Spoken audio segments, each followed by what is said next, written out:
মনে পড়ছে সেই দার্শনিকের কথা। একজন দার্শনিক নৌকায় চড়ে যাচ্ছে কোথাও, তো নৌকায় চড়ে যাচ্ছে, দার্শনিক একা, মাঝি নৌকা বাঁধছে।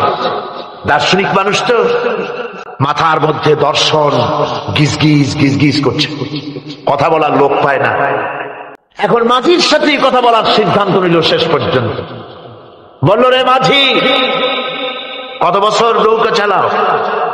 তা তো বহুত বছর, জীবনটাই কাটাই দিলাম। তা ভূগোল চেনো? ভূগোল কখনো দেখেছো? কই যে না, ভূগোল আমি দেখবো কোথাতে, আমি হলাম গরিব মানুষ, এগুলি ধনীদের কাম, তারা হয়তো খায় টায়, আমি ভূগোল দেখিও নাই খাইও নাই। বলে আশ্চর্য কথা, ভূগোল মানুষে খায় নাকি? জীবনটা তো সারে নেই, নষ্ট করে ফেলাইছে। মাঝি দাঁতগুলো বাইর করে দিয়ে বলতেছে, স্যার হইতেও পারে। কিছুক্ষণ পর দার্শনিক বলছে, এই বেটা, দর্শন বোঝো? স্যার খামোখাই শরম দিচ্ছেন, এ সমস্ত বড় লোকের খাবার, ওগুলি আমার সামনে বলে লাভটা কি? আমরা গরিব মানুষ, এগুলি আমরা কোনোদিন দেখিও নাই, খাইও নাই। দার্শনিক বলছে, বেটা বেওকুফ, দর্শন মানুষে বুঝি খায়? তোর জীবন আটা নাই মিশা। মাঝি কয়, হইতেও পারে। এবার দার্শনিক বলছে, এই বেটা, কিছুই তো জানো না, খালি দাব বাইর করো, ইতিহাস চেনো? মাঝি বলছেন, স্যার, এইবার একটা কথা বলছেন যেটার সাথে কিছুটার মিল আছে, আমি খাইছি।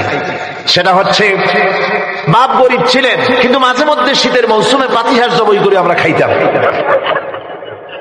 আর বিবাহের সময় শ্বশুর বাড়ির রাজহাঁস জবাই করে খাওয়াইছিল, কিন্তু ইতিহাস তো খাই নাই, ওইটা কোথায় পাওয়া যায়? দার্শনিক বলছে, বেকুব বেটা, ইতিহাস আর পাতিহাঁস বুঝি এক? তোর জীবন তো 12 আনাই মিছা। মাঝি কয়, হইতেও পারে।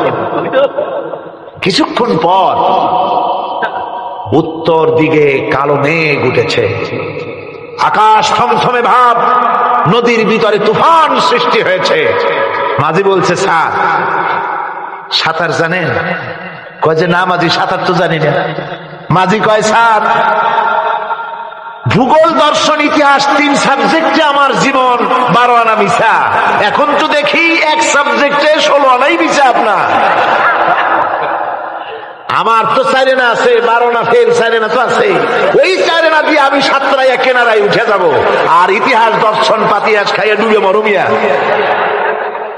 এবার দার্শনিক বলছে, আরে মাঝি, মানুষকে এরকম নৌকো ডুবে মরে নাকি? কয় মরে না, আমার বাপ এই নৌকার মাঝি ছিল, তারপরে এই নৌকা বাইতে বাইতে আমার বাপ এই নৌকার মধ্যে মরছে ডুবিয়া। আচ্ছা, তোমার দাদা? আমার দাদাও মাঝি ছিল, এই নৌকা বাইতে গিয়ে সেও মরছে। তোমার নানা? আমার নানাও এরকম নৌকা বাইয়া এরকম মাঝি হয়ে মরছে। দার্শনিক কয়, তুমি তো দারুণ বেহায়া, যে নৌকায় তোমার বাপ মরলো, দাদা মরলো, সেই ব্যবসা তুমি ছাড়তে পারো না, তুমি তো দারুণ বেহায়া।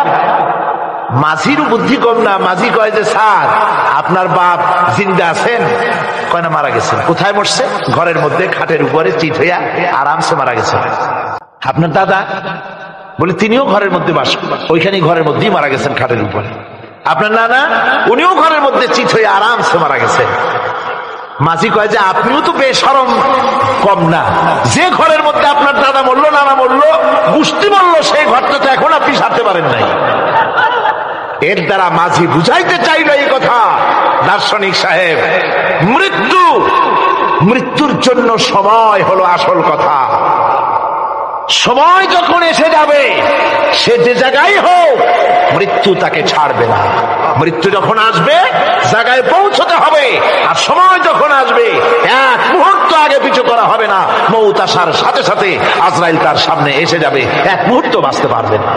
সুতরাং মুমিন ব্যক্তি, তার দিলের মধ্যে মৃত্যু সম্পর্কে কোন ধরনের ওই ধরনের চিন্তা থাকবে না, পরান্ডা নিয়ে কোন রকম নিবাসী এরকমের চিন্তা থাকবে না।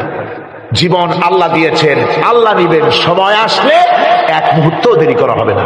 সুতরাং সেই জীবনটা যিনি দিয়েছেন, তার রাস্তায় যাওয়ার জন্যই সে তৈরি থাকবে। এটা হলো মুমিনের কোয়ালিটি।